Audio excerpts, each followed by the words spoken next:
هذه الشعلة إهداء لمرام طالب من سميتها مرام شاهين. يا حروف الشعر يا جزل القصيد، في مرام الزين وش عندك جديد؟ شيخة الشيخات بالحسن الفريد، في ثناها تاهت أفكار الخيال.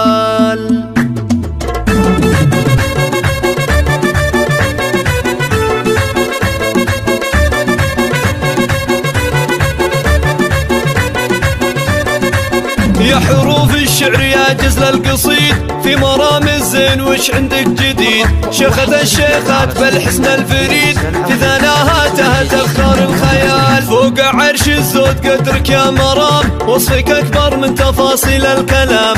في مقامك سكت كافي باهتمام، والمعاني حايرة منها الجمال. ذوق واخلاق وذرابه يوم صقر، وجهك الباهي بنوره كالبدر، والمحاسن كلها بك تنحصر. يا سمو الزين يا كل الدلال، أم صقر يم الخصال الراقية، يا مرام العالية والغالية.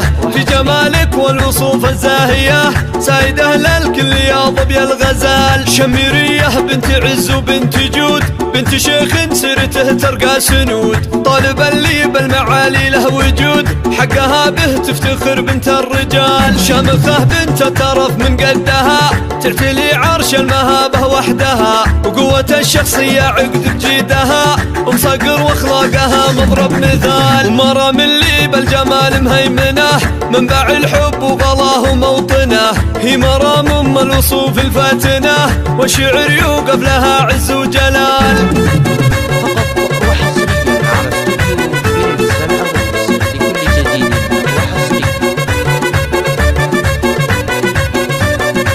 يا حروف الشعر يا جزل القصيد، في مرام الزين وش عندك جديد؟ شيخة الشيخات بالحسن الفريد، في ثناها تهت أفكار الخيال. فوق عرش الزود قدرك يا مرام، وصفك أكبر من تفاصيل الكلام.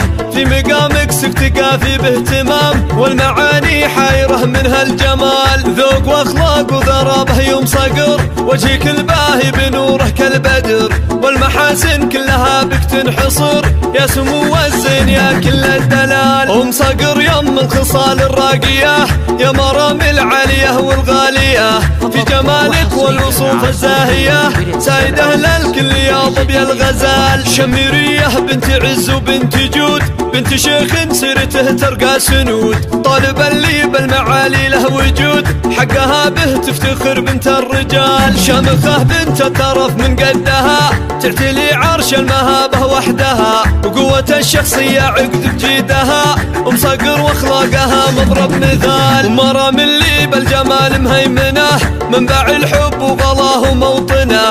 هي مرام أم الوصوف الفاتنة، والشعر يوقف لها عز وجلال.